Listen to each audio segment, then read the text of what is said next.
The sad, pitiful things in life often lead to tragic events, people will tell you. But what people don't tell you is that the happy, curious things often lead to worse incidents, like a murderer escaping an asylum and destroying a town, or a stubborn teenager too proud of herself that she kills her brother not once but twice. These things in life define us by showing who or what we are. But the most odd thing of all is none of the above, but is instead the way evil returns in the same form multiple times until it tires good out. And good just fades away as normal. Don't understand me or believe me? Well, I'll show you as you're about to see how things really work. Now let's bring a new meaning to painting the town red. Jeff, please, we just want to go back to the normal lives we have. Had, you mean, because you're about to die. It is a bright, sunny day, and the remains of the town of Spokane can be clearly seen from miles around. Heavy construction vehicles carry equipment to and from different areas. A news reporter and her team can be seen outside the ruins of an old, withered house. The news reporter is a tall, thin, blonde woman in a dark green skirt. Hello everyone, and welcome to Channel 5 News with me, Melissa Parks. Now, as you can see, we are live in Spokane town, and behind me is the ruins of the house of serial killer Jeffrey Keaton. Now, no one knows exactly what happened here in 2014, but there are two very different stories describing it. One was that terrorists bombed this town and the nearby asylum. The other is a much darker eyewitness report, and this is how it started.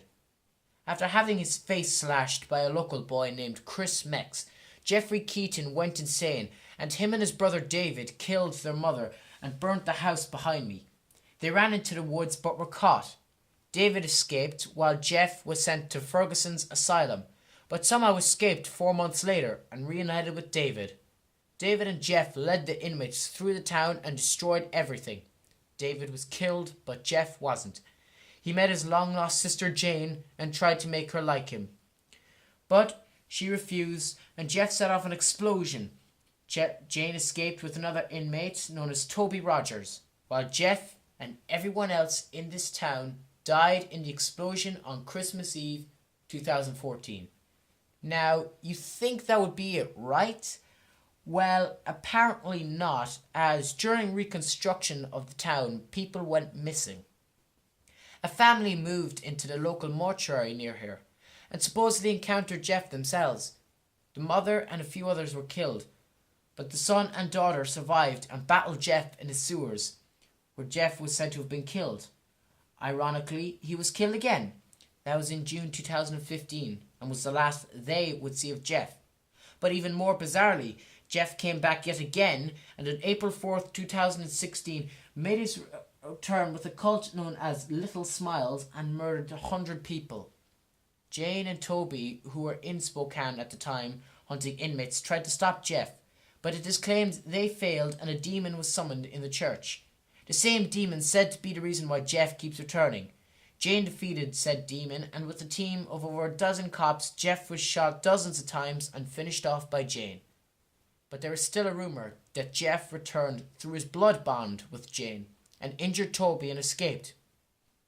I don't know what else to say, but do you think Jeff the killer is still at large? Do you believe this story?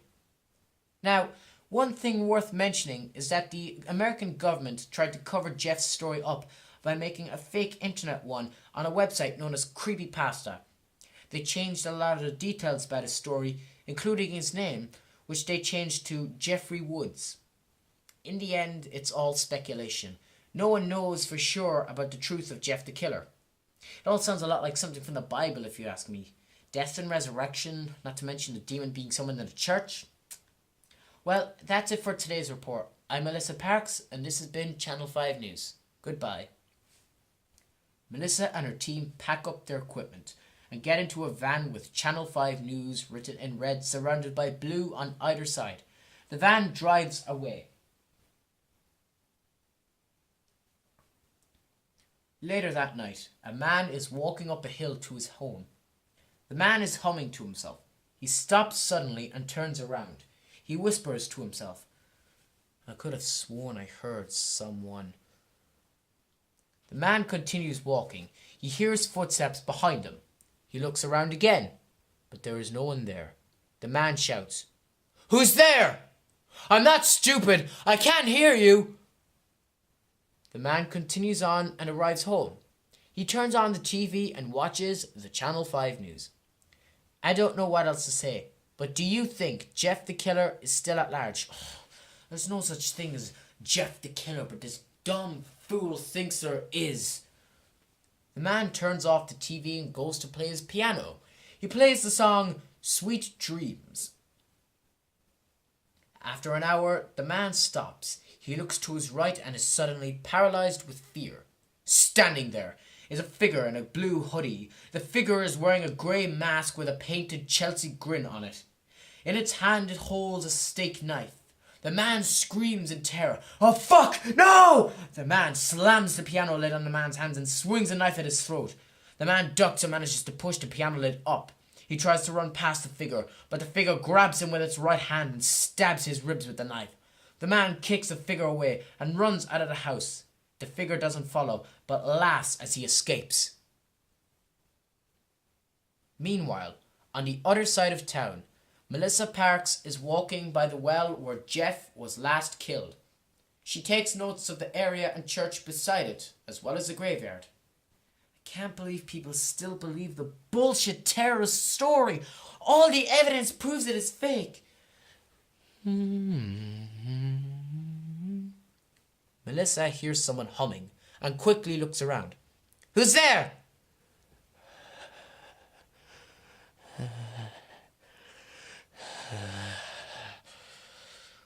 "Hello? Who's there? Show yourself."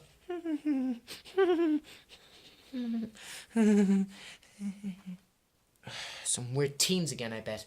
Oh, wrong. It's something more sinister. Something that wants your blood. "Who are you? Show yourself, you creep." "If you could see me right now, you wouldn't be so sharp-tongued. Especially if you knew who I am." "What's your name?" "Well, I have many. Some refer to me as the Angel of Sleep. But you like many others know me as Jeffrey Keaton. Or rather, Jeff the Killer." "No, it can't be.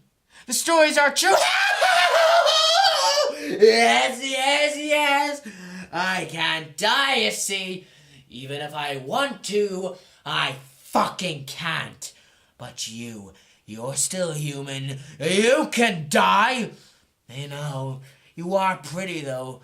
I can't wait to make you my corpse bride. In due time I will.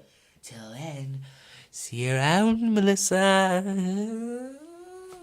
"No, Jeff, wait!"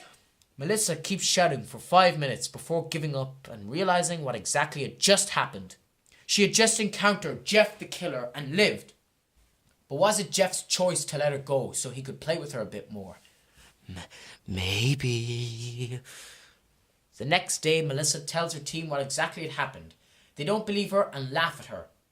"I bet you wanted to get it on with him, am I right?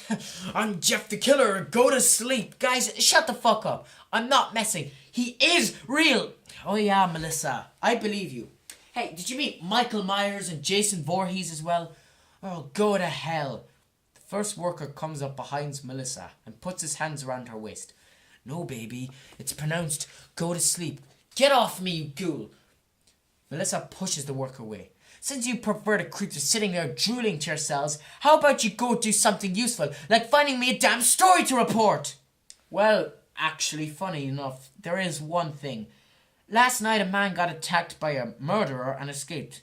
Oh, don't worry, I'm sure he believes in the whole Jeff the Killer thing. Oh yeah, you might as well confess to being Facebook friends with Jeff. Like, told him, very fucking funny. Now arrange an interview with the victim before I consider murdering you. Oh, and by the way, you, the other man who grabbed me earlier, don't ever touch me again or I'll bring you to court. Understood? Yes, I get the picture of you. I heard that. You better watch yourself because you are on serious grounds here. Now that's your last warning. The same goes for both of you. That being said, arrange the damn interview already! Hello, Channel 5 News. I'm Melissa Parks, and today I'm interviewing a man who last night survived an attack. Hello, sir. Could you tell us your name and what happened? My name is Peter Williams.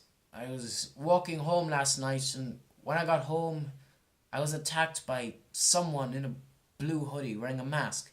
Peter shows the bandages on his hands and on his waist. Did the attacker say anything? No, but he laughed when I escaped. Did he say anything like, go to sleep? Like I said, he said nothing. You think it's Jeff the Killer, don't you? Well, it isn't. Jeffrey's dead, and this thing didn't match any description of him. The interview ends. Jeff is alive.